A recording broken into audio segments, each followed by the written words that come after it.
Hi there. So this is a video about a moment in life that many of you might be going through, which is this transition between finishing your 20s and moving towards your 30s. And I'm Carlos, for those that don't know me yet, and I'm a psychologist specialized in positive psychology and spirituality.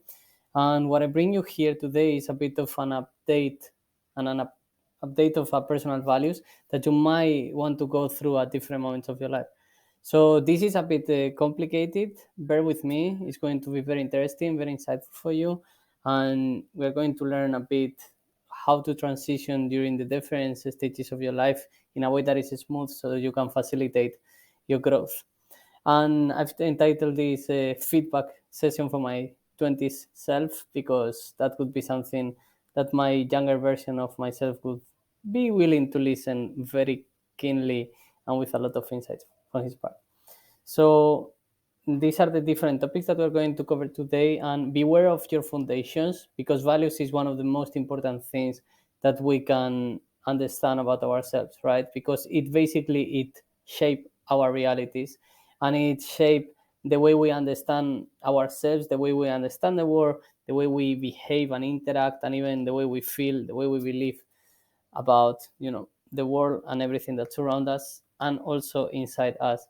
So what I'm going to walk you through, first of all, is the why this now. So why am I speaking about this specifically today? And I'm going to share with you the story of the selling playing camp with love. And then we are going to make a brief review about the values that I was having along my 20s, which is something that I discovered after on my 30s, right? And I'm at the moment I'm 30 years old, and all the values, everything has lights and shadows. So we're going to reflect a bit on Carl Jung theories as well. Then we are going to move towards reconsidering my values. So how am I updating these values? What are the most refined versions of my values that I'm coming across right now? And we are going to navigate these different abundant emotional openness. And finally, some key takeaways. We are going to understand the power of both the action and the non-action. So grab a cup of coffee, grab a cup of tea, sit yourself comfortable, and enjoy the show. So first of all, why now, right? So at this moment, I'm in my early 30s. I'm 30 years old, and I'm transitioning from what has been my 20s and understanding what has been my life through my 20s to now moving towards the 30s. And this is a cyclic pattern that has happened as well in repeated moments of my life. When I was in my 20s and I was having this first very powerful spiritual experience when I was actually 21 years old. Then I came across with what has happened in my teens during my teenagehood. And then I was writing a lot. So this is part of this process of re-understanding what has been happening in the past and what am I entering towards now. So a friend of mine recently asked me what's the most important thing to know now that the AI is making so much progress. And I told him, almost without a second thought, I told him the most important thing that you can get information about or get to know is yourself, because you are the person that is going to be with yourself throughout the rest of your life. And what better to know than to know you, because depending on how deeply you understand yourself, then you can also modify and be the person that you want to be, and move towards these changes and manifest the reality and the self that you want to manifest in the future more easily, right? So this is a bit of how to learn and discover about yourself. And what I'm going to walk you through is not something that has been learning one day or a couple of hours. This is lifelong experience. So you might want to reconsider as well the importance of yourself taking steps, daily steps towards understanding yourself better. So first of all, how to find out your values. And for this, you might want to reconsider to go through all the stories of your past and all the meaningful stories of your past. And this is a long process. For me, it took me at least 2 months working with one of my mentors and coaches, Ezequiel Vicente, in his program Identity 101, which I fully recommend you if you are in this stage of life where you feel a bit lost and not fully understanding what's going on and why.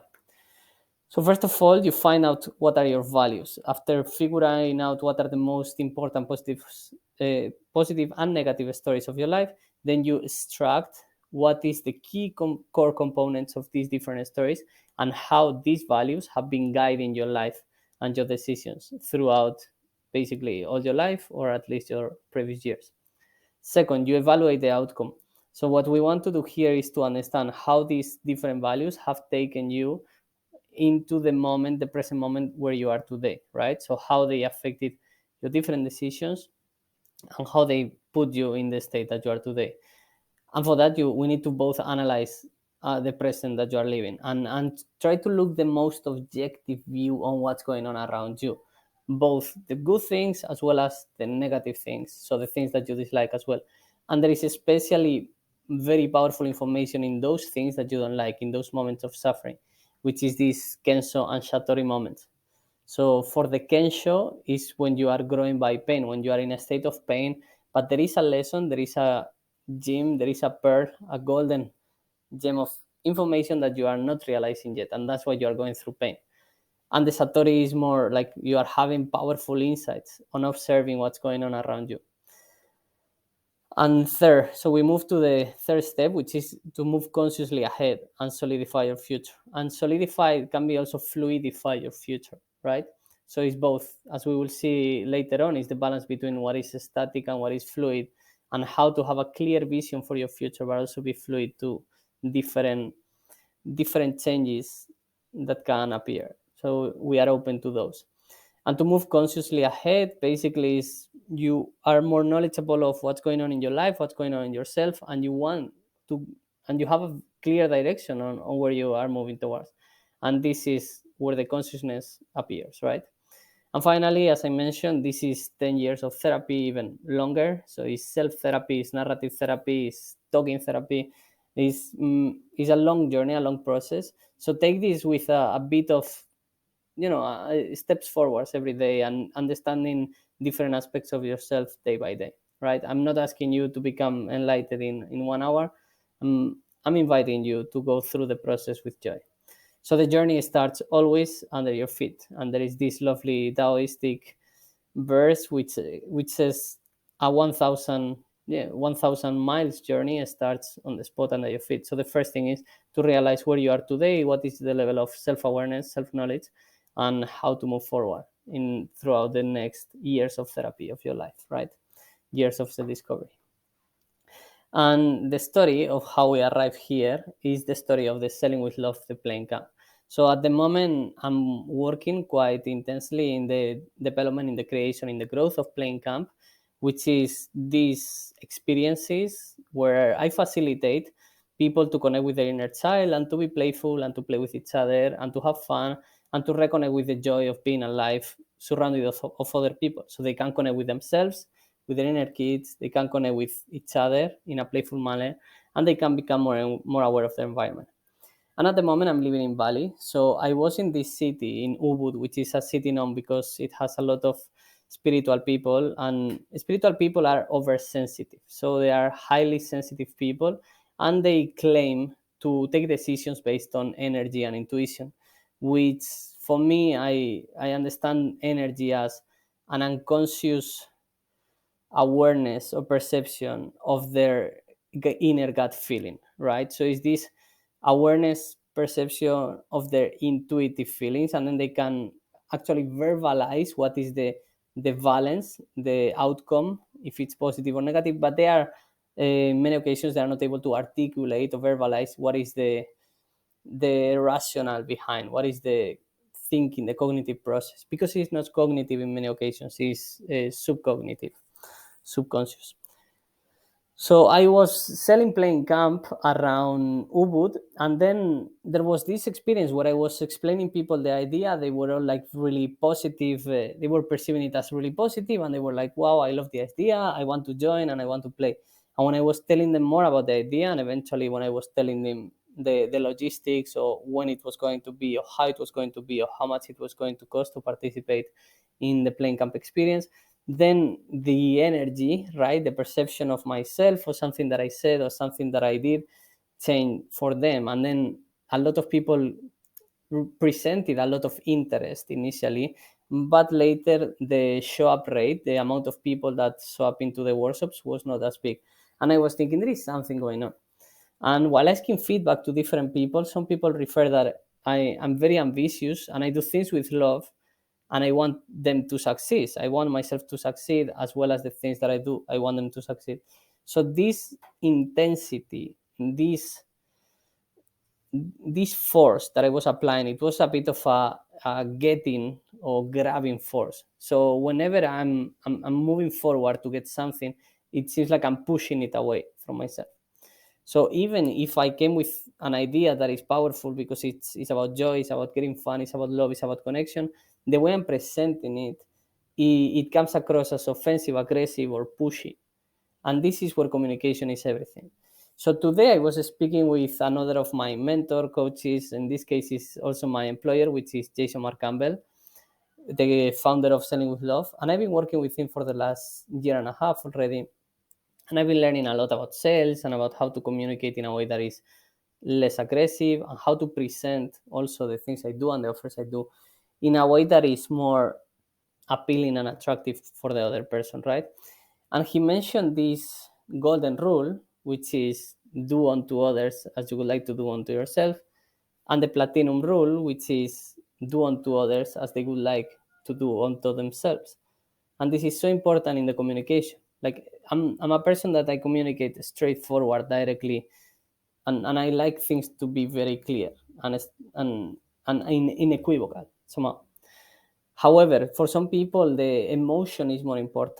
And this is where Jason started to mention the logos, pathos, ethos. So Jason has this video online and this talk where he explains the importance of public speaking using the three approaches. The logos, which is more the logic, the rational, the data.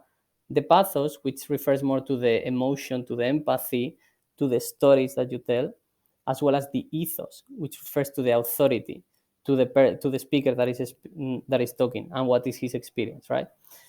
So in my case, I think I have a decent amount of logos because of all the, let's say, academical information and all the knowledge, and how my curiosity has driven me to know different stages and different information on life.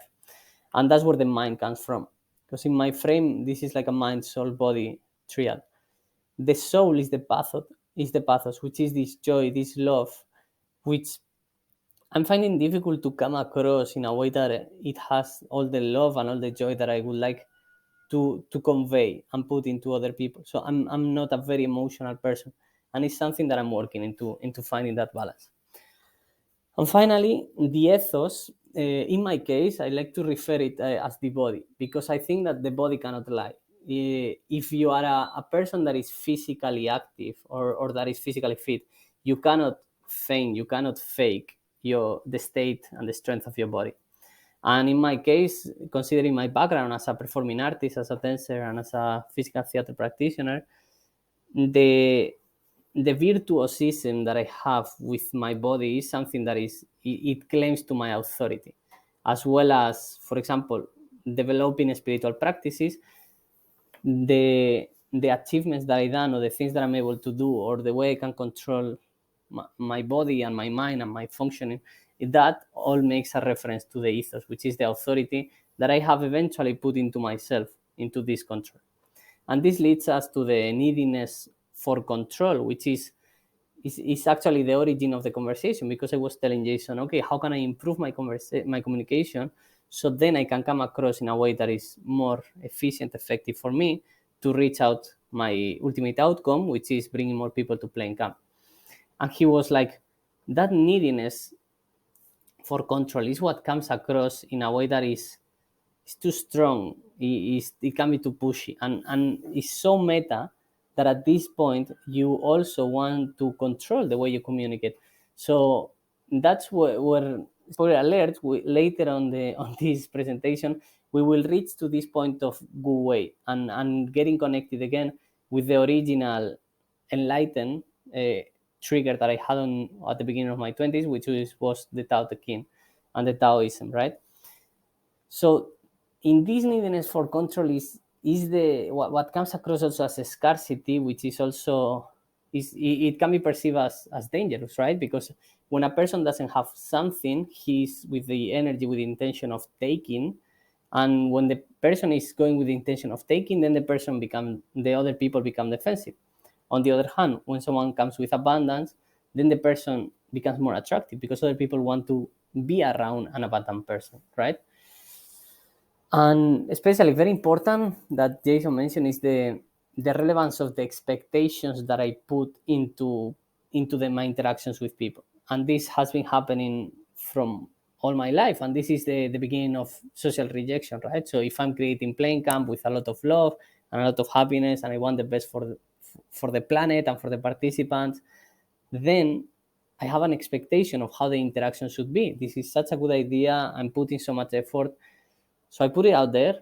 I receive a positive response, but then people don't show up. So then, or people say that they are not interested, or they have to think about it. So the whole expectation that I have of people saying yes and jumping in and joining is not fulfilled. Therefore, my dopamine doesn't get the dopamine cycle is not finished, and I feel bad. Basically, I feel this social rejection, especially when something that I have put so much love, which is like, okay, I put all my best, and then people don't show up, and this is the expectation that doesn't get fulfilled. So in this framework, which I'm assuming is a complicated framework, then I have come across this thought like, okay, let's reevaluate what are my values, especially what have been my values during my 20s.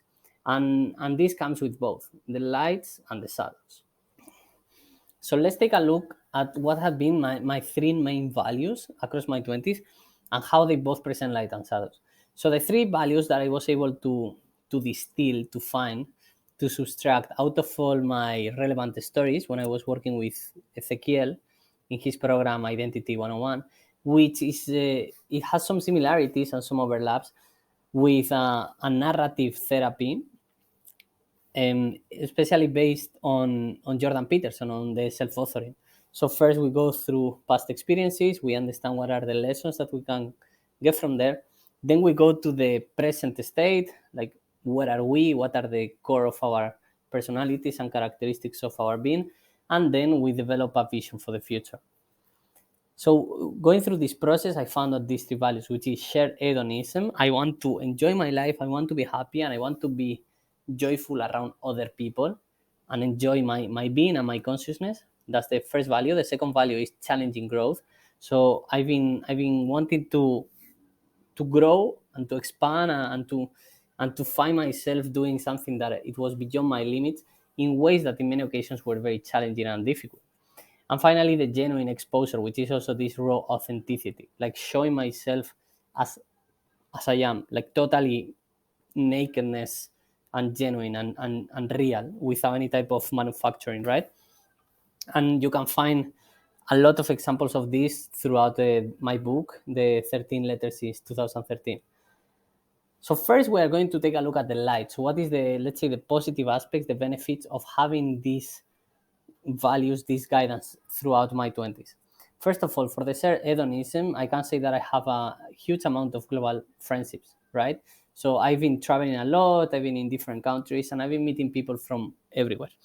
And through these experiences, I have been able to share my life and learn a lot and enjoy with other people from different cultures and grow myself a lot.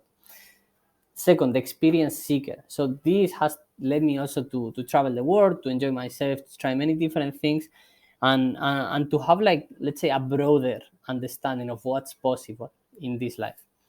And finally, helping others has been something that has been with me since the beginning, and is a manifestation of this video as well. Like I'm sharing this on an attempt of helping you throughout your journey and understanding yourself better, and possibly to resonate with some of the things that I'm mentioning, and then subtract what is important, valuable information for you. And this has been also throughout my 20s, my choices on studying psychology, on going for spirituality and positive psychology. And eventually I co-created, we founded this Fluent Crew, which used to be a group of dancers. And the example of spontaneity, our main enjoyable activity was to meet with each other and go for improvisations. Challenging growth, this has been also me trying to push my limits to grow beyond what I was currently at that point. And this has been an insatiable curiosity. So the thirst of curiosity, always looking for different things, always looking to learn, looking to understand better what's possible, what's reality as well, and how it works and why. And this has led me to be the person that I am, with let's say a wide plethora of different knowledge in different domains. The heroic warrior archetype as well, the one of always pushing and challenging and going through difficult periods, and finding, what were difficult, really difficult to do, and even creating, manifesting a reality where I'm always challenging and on the verge, on the limit of what's possible for me, right? And always repeating this archetype of the warrior that is on a stable, let's say, village, right? And then it goes to the dark, it goes to the difficult, it goes to this area where the danger is the dragons and the serpent, and then he does these heroic sort of actions, and he's about to die always, but then he returns in a state of much more powerful understanding, depth, comprehension of reality. So this has been an archetype that has been repeated, because once he come back to the village, then the village become the comfort zone again, and the story repeats. So it has been a story of ambition and overachiever, always trying to go for the next thing and get more and more and more and more. And a manifestation of this has been the creation, the co-creation of Kunika Zambia as well, this NGO in Zambia, with the intention of promoting performing arts on the young populations of Zambia, as well as developing projects around environment, sustainability, as well as digital literacy. And finally, the genuinely exposed, which is this genuinity, this raw authenticity, has led me to show myself as I am many times unfiltered. And you can see, for example, there is a documentary on the Carlito Fluito channel about how it used to be my life in 2016. And there is some impulsive minimalist uh, directions also throughout the documentary, because you can find, like, I was living in a way that it was very impulsive. Even the whole documentary has this feeling of, I'm just filming different things here and there. Almost everything is one take, is happening through the flow, or with the cameraman, right? So that's very relevant on how I used to live my life, in this genuinely exposed. So it was myself, and I wanted to share it and to show it, and to show it to the world, right? And always this MVP straightforwardness, right? So minimal viable product, and always next, forward, and always looking for what is the minimum amount of something that is good that I can put in front of people, so then I can show it, and from there I can receive feedback, and I can iterate and create something better with time, right? And always very raw, very unfiltered, very uncut. And one of the creations of this co-creation as well is the Raining Rosas company, which I used to consult and guide and help performing artists during the period of the pandemic. And I was helping them create different performances. I developed the Tamos methodology as well, a creative methodology. And I was helping them with their mental health, as well with some more financial stability and business related understanding. And what are the shadows of all of this? So, as some of you, like, let's say, acute listeners, can already start to perceive, the shadows are pretty big, and they can be very sneaky sometimes, but they show up at the end of the day. So for the shared hedonism, what lags behind is these weak relationships. Like, there is a wide, broad wave of relationships all around different countries, but how to sustain and nurture these relationships is where the weakness come, right? So relationships takes time to invest on them, and to keep them, and to sustain them. And in this case, it was difficult to keep all of them, right? And in many occasions, I couldn't go as deep as I wish I could have done, right? Although I had and I have the ability of going really deep really quick, and I have the stories of one girl that we spent like 10 minutes talking on a bar, and then after 10 minutes she's telling me a psychedelic experience that she had, and she told me, you are the third person that I tell this in my life. And it's like, wow, you just tell me this, and we have been talking for 10 minutes. So I can go deep, but at the same time, where is that girl today? I don't know. She disappeared. I didn't get her contact, right? So that's the story. And with the shared hedonism also is this creeping loneliness, that if you know me, or if you have read something about me or seen my videos, you can find out how this has been pervasive and always present throughout my journey. And this is very important because it's like I want to be with people. I want to be with people. What lags behind is this scarcity of there is not enough people around me, so therefore I feel lonely. And finally, this overgiving resentfulness of I'm giving to everyone from joy, from happiness, and then I'm not receiving enough. So then I become resentful because I'm giving too much. And this has led me to this path where I'm now, which is this digital nomad life, where I'm in many places of the planet. In this moment is Bali. And yeah, sometimes I can feel more or less lonely. I'm healing a lot of this, and I'm managing these overgiving tendencies as well, and doing it from a place of love. And that's where the selling with love has been really useful.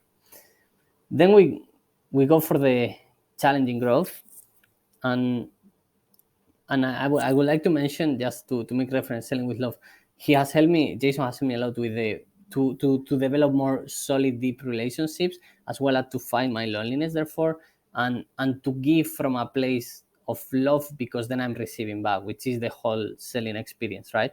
Like, how can you get paid for the things you do and you don't become a martyr helping everyone? So selling with love has been the light for that shadow. And it's also the reason why I'm traveling as a digital nomad and living as a digital nomad. So challenging growth.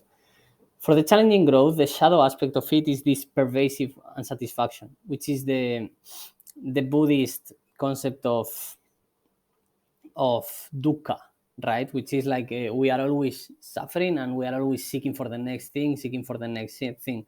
And this is the growth. You can never growth, you can never stop growing, right? Or you can always grow something somewhere in some direction.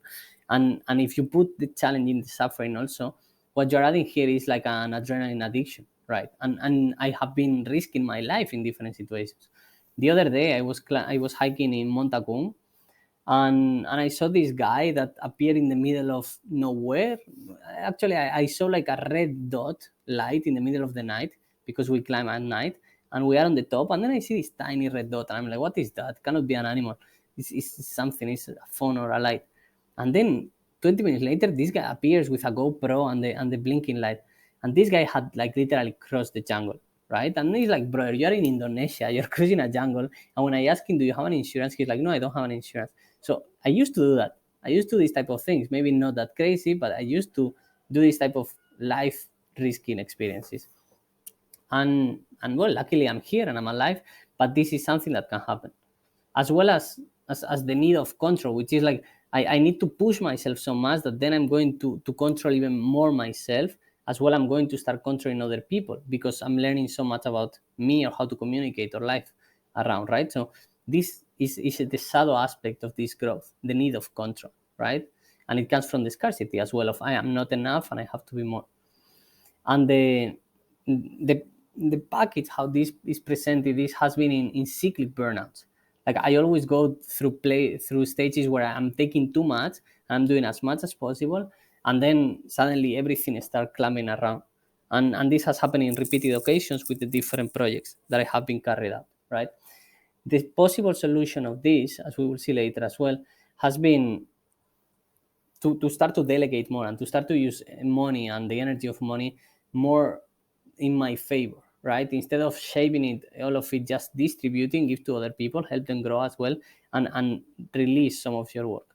However, this might happen again, because this is a strong pattern of overachievement that I'm working with it, right?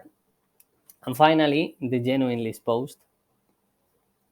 So for the genuinely exposed, what lies behind this shadow aspect is this core external validation. Like, at the end of the day, when I'm exposing myself naked into all these situations, what is there is like, I'm not worthy of love, or I'm want to prove myself. This was one of the limiting beliefs that we found working with Ezekiel in Identity 101.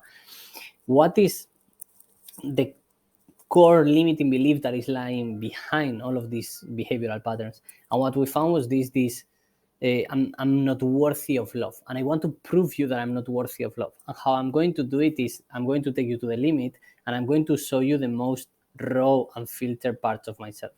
And once you show and you get to know this, then you will realize how I am not. But what is behind it, and this is how tricky and how intricate all these patterns are, is like I want you to love me for what I am truly, and this is external validation of my core of being, right? And a lot and another variation of this is this self-centered rigidity. Like I am who I am this thing, this rawness, this being, and and and I'm orienting myself through reality, or I'm interpreting, evaluating reality based on this core rigidity, right? So my values is this is right, this is wrong, this is authentic, this is fake, this is manufactured, this is genuinely human. And this has been very rigid for me. And this is the golden rule and the platinum rule that Jason was mentioning. Like the golden rule is, do unto others as I want to do unto me, and then the platinum is do unto them as they want. So I used to have like really strong moral values, as you can see in the documentary of 2016, and those were really present, and those were really rigid as well. So I'm also understanding how to soften all of this.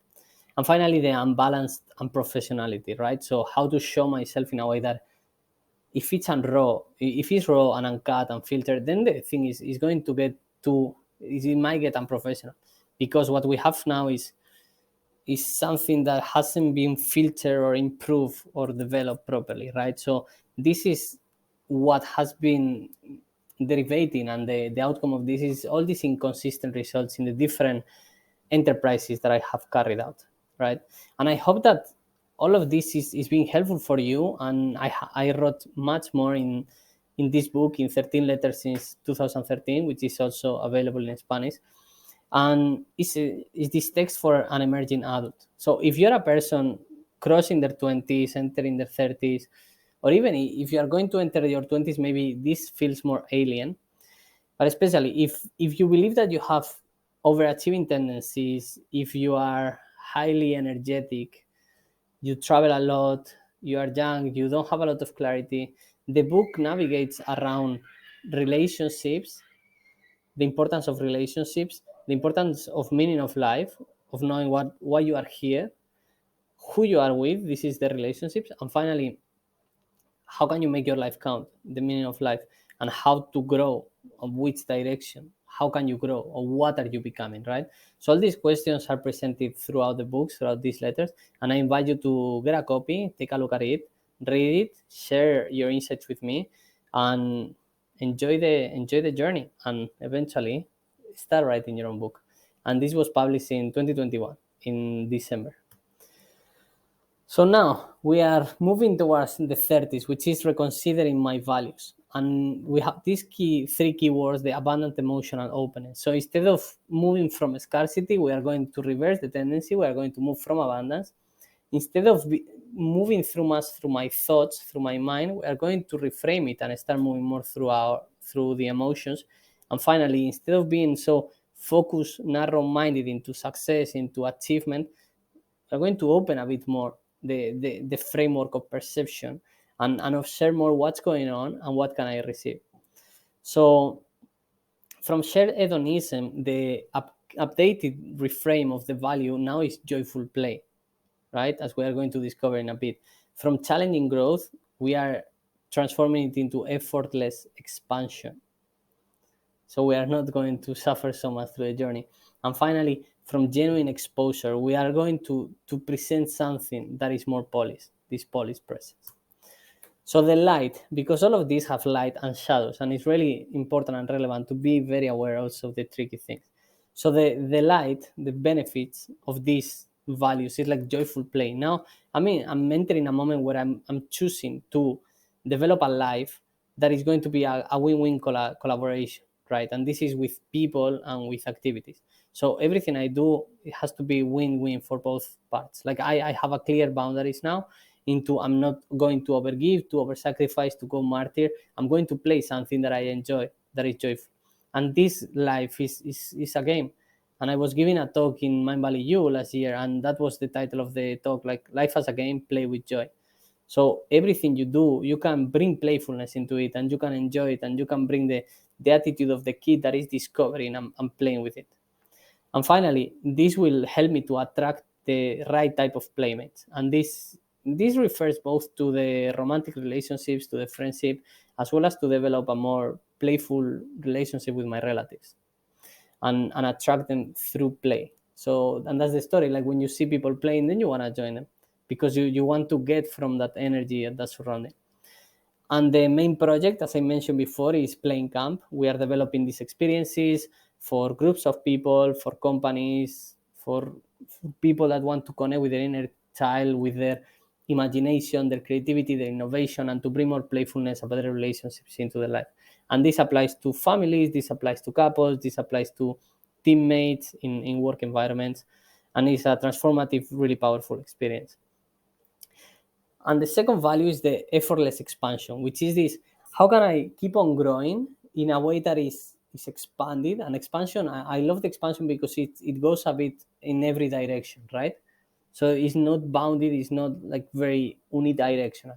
And effortless because at some point, one woman was helping me going through my different mind travelings, right? And she mentioned like, what do you want in life? Like because you are the creator of your challenges and your pain.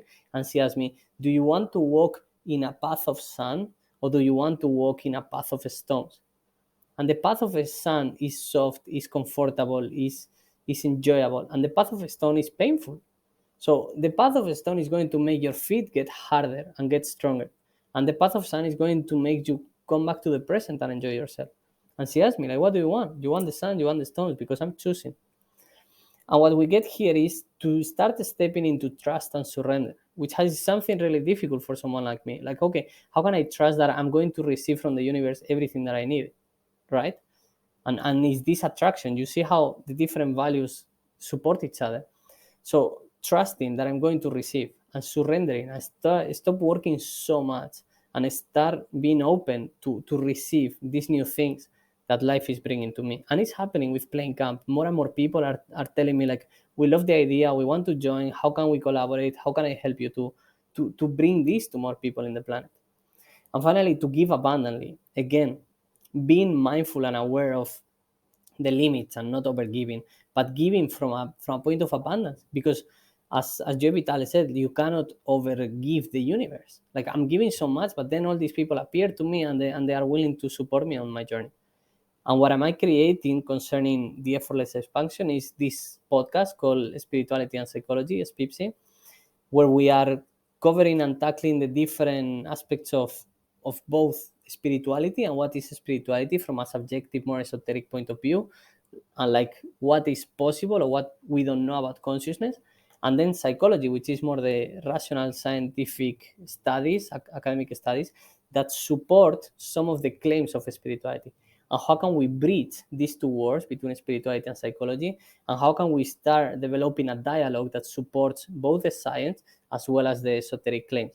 And how to find what is possible, what is real, and how can we transform and expand our consciousness in a way that is effortless so we can rediscover what being a human on earth means. And finally, polis presence, which is this ownership of myself, of what am I, or what can I present.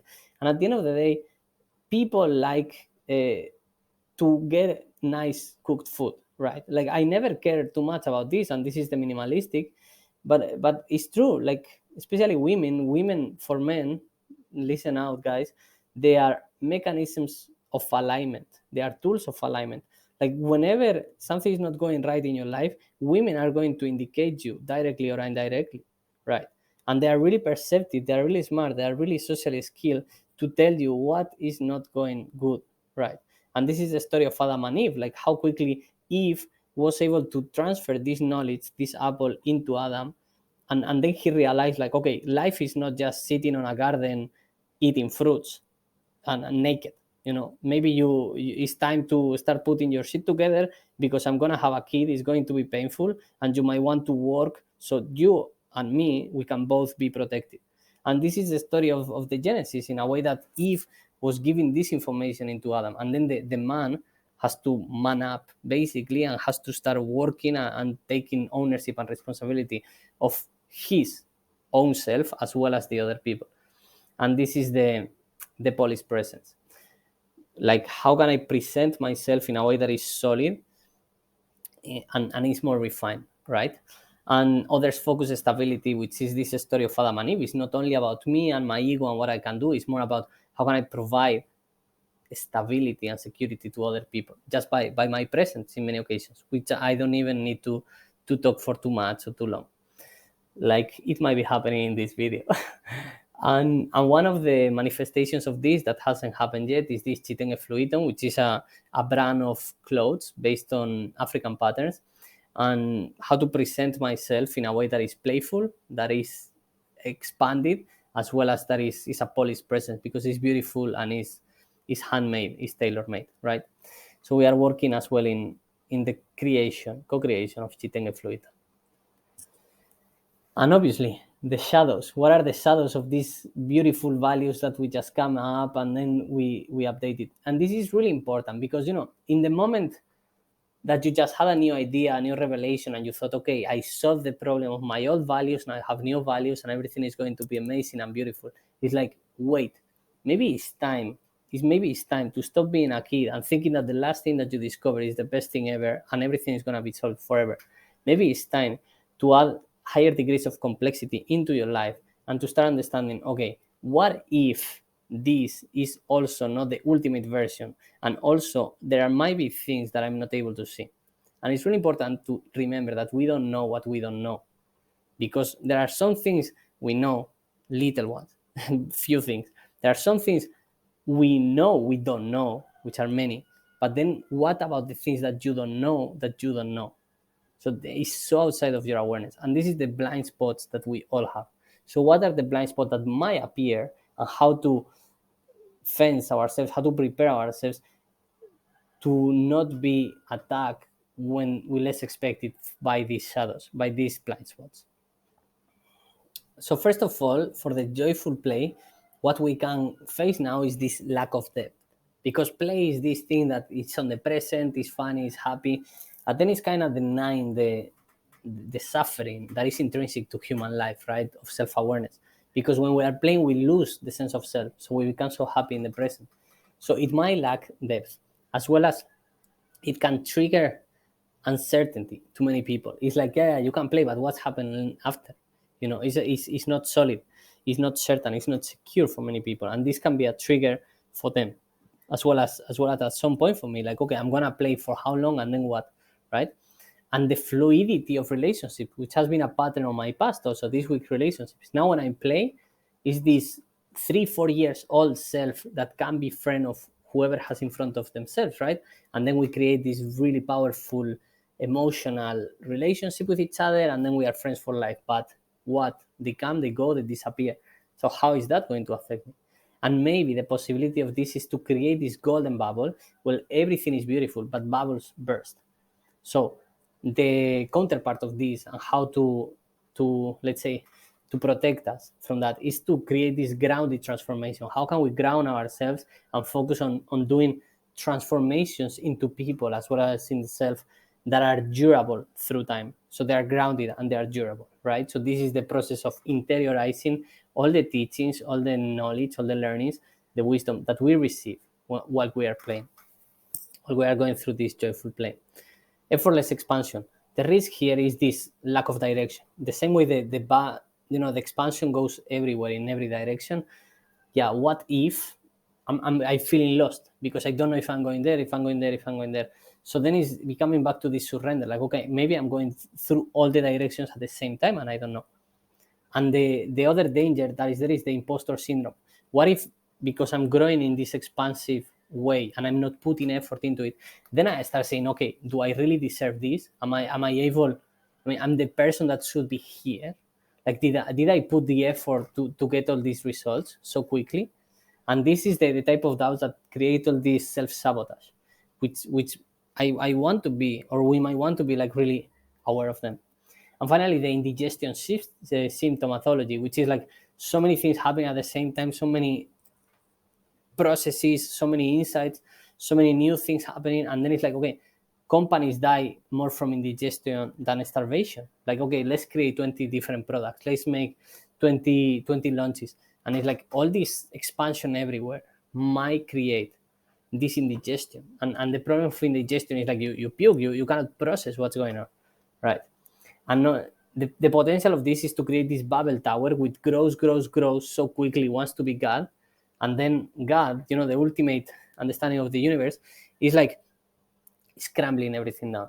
So to avoid this to happen, which is very complementary with the grounding transformation, right? Like how can we maintain ourselves grounded?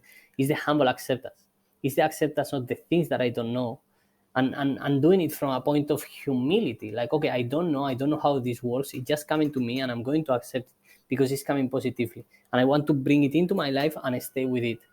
And humbly acceptance means also like if it goes, it goes, and I need to accept that things come, things go, and I need to remain grounded in my center. And finally, the polis presence. So what can bring with this more elaborated, more effortful manifestation of myself grounded on the present, and giving myself from a point of abundance to people? It can bring a lot of arrogance, and this arrogant hubris of I was able to do this, I was able to achieve this, and now what?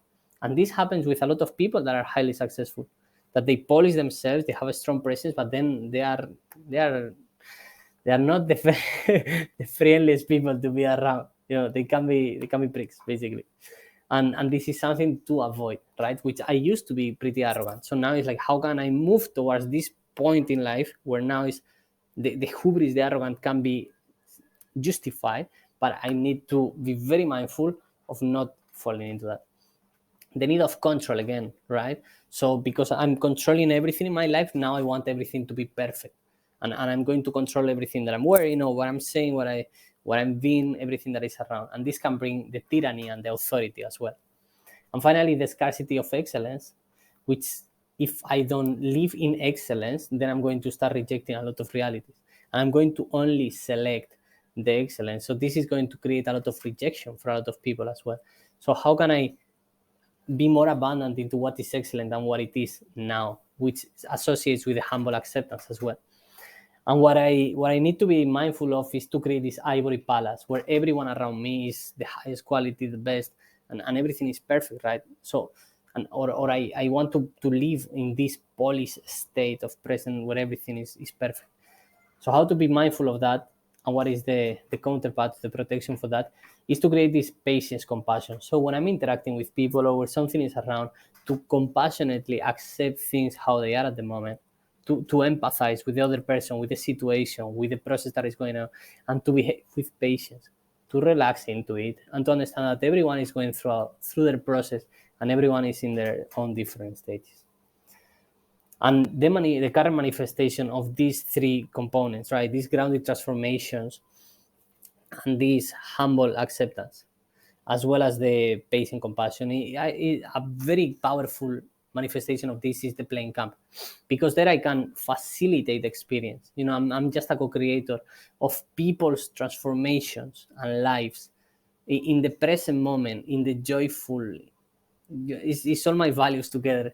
It's this joyful play manifesting all around me with other people, right? And it's so effortless. Somehow it just creates itself, and it expands, and I don't need to interact, and I just let it humbly. I accept what I'm seeing around me, as well as is Poli's presence, because I've been working on this, and little by little we are putting more effort into creating content that is valuable, that is high quality, that looks good, that people see it and they want to join. So it's more Poli's presence, and I'm patiently accept it as how it is today. And if you want to be part of Playing Camp, playingcamp.com, you can check also the Instagram account. It's a lovely experience. We cannot tell you how good it is. It's you going there, experiencing it, and telling other people to come and experience it. Because this is the most important thing that we're doing at the moment, which is bringing play into people's lives and creating a planet where every human being knows that playing is a fundamental aspect of their well-being, individual well-being, as well as collective and environmental well-being. So come and experience Playing Camp, because it's going to be one of the most amazing experiences of your life, definitely. And where does all this journey take us from?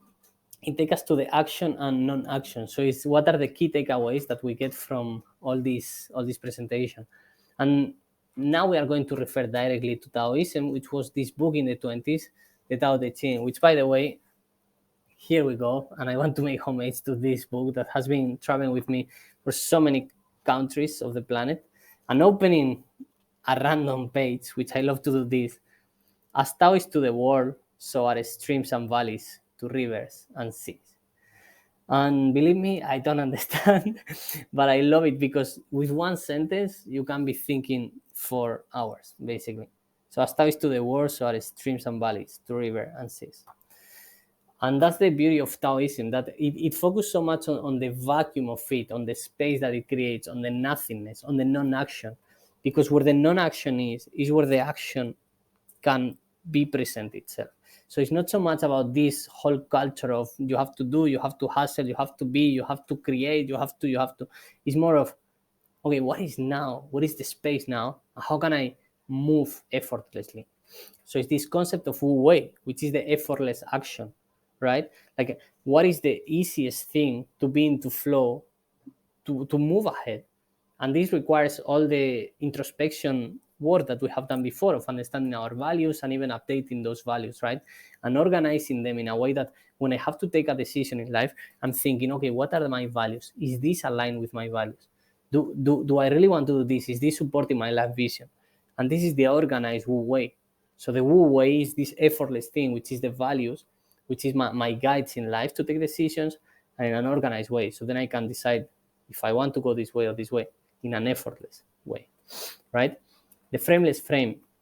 This is so powerful. This is like, what is the broadest frame that I can use to approach reality, right?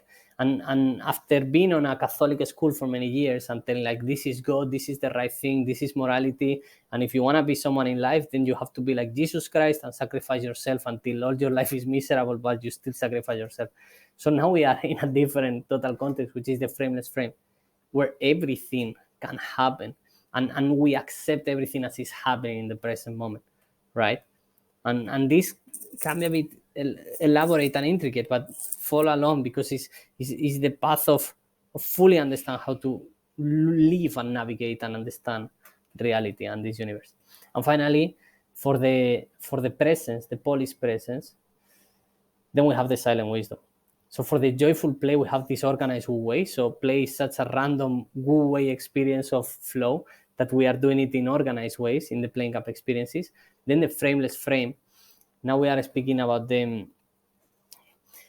expansion, right? This effortless expansion. So it can expand everywhere. And then we need to learn that everywhere where it expands is okay. And this is where the speed comes across, because the spirituality is everything. And then the psychology puts a frame into this frameless. And the silent wisdom, then we have the presence, right? That speaks by itself. You know, there is wisdom in seeing people that are polished when they present themselves, because you are seeing beyond. And this is the thing of the body as a representation of achievement and success in someone's life. You know, someone put their body, their image, their clothes, their presence into something that is beautiful to see, something that is artistic, something that is creative. And there is so much wisdom in the silence of seeing a human being that is polished, that is refined, that is beautiful. And it's something that I've been against for a long time because of my raw authenticity. And I wanted to see everything so crude, so direct, right? As with the challenging growth, also I wanted to suffer always and to grow. Now is the expansion, right? And finally this shared hedonism. Now I know that I can play and be joyful with myself as well. And the more I play, the more joyful I am, the more people I attract. So to finish with the presentation, I would like to tell you briefly the story of the vinegar tasters, which we have Confucius, Buddha, and Lao Tzu. So Confucius from Confucianism, when he tastes the vinegar, right, there are the three of them around this barrel with vinegar, and then Confucius tastes it, and for him the vinegar is bitter, is acid, is sour. And when he tastes, it's like, okay, this is a representation of what the planet, what the world is. There is no moral values, there is no correct action, and when people do things, they do them so badly that everything tastes bad, and everything needs a solid structure of rules to put people into the right paths. And this is Confucianism. And then we have Buddhism, which when Buddha tastes the vinegar, he doesn't react to the taste of the vinegar. He remains grounded and stable. And the lesson, the moral here, the interpretation of Buddhism is how once we understand that everything in life is suffering, because we are always wanting more, more, more, more. The best we can do is just remain equanimous and calm and balanced, and whatever comes, it will go, and we remain in our center, right? Because we understand that suffering is all around, and that's the bitterness, the sourness also of the vinegar, that's suffering. And finally, we have Lao Tzu, which I fully resonate with, and I think either if it existed or not, it doesn't matter. At the end of the day, is this archetypical wise sage representation of how you can approach life in a way that is joyful no matter what you go through. So when Lao Tzu tastes the vinegar, his experience, he's joyful, he smiles, because he understands that this is just another manifestation of the wonderful universe that you are inhabiting. It's just nature manifesting itself in its different transitions. So what used to be grapes now is vinegar, and it can become wine. And this journey, right, is the understanding of the beauty of everything as it is now, and the understanding of the changes and the polarities and the flow of life. And with this final story, I would like you to thanks a lot for your time. This has been 1 hour if you are watching this in normal speed. And this has been the updated personal values, and it has been a feedback session for my 20s self. And as I mentioned, I'm Carlito Fluito, and I'm working as a facilitator of transformational journeys, right?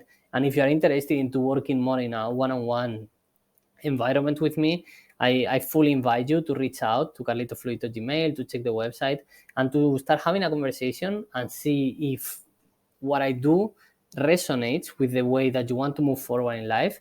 And if you are in a state where you can have a longer period of time working with me and working together, creating the new path, new directions into your life, and facilitate. It's all about making things easy and easy and easy. If you feel your life has been really hard, or all these changes or all this growth is really hard or effortful for you, maybe it's time to try something that is easier, and I can help you to facilitate this experience, this transformation.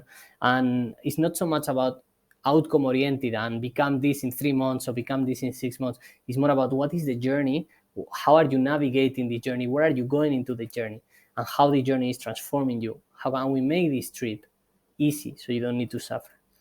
Thank you so much for your time. Thank you so much for your attention. This has been a lovely presentation, and I wish you the best of your days. And keep on checking other content of the YouTube channel, Explore Playing Camp, get a copy of the book, and see you in this format or in another more or another different. And just so you know, all of the content of this presentation was human generated. There was zero AI involved on it. And the importance of this is like this level of depth and understanding of the self is not something that you can get with AI in 2023, in May, as for today. We don't know if in the future this will happen, but yeah, much love, changing times ahead. See you on the other side.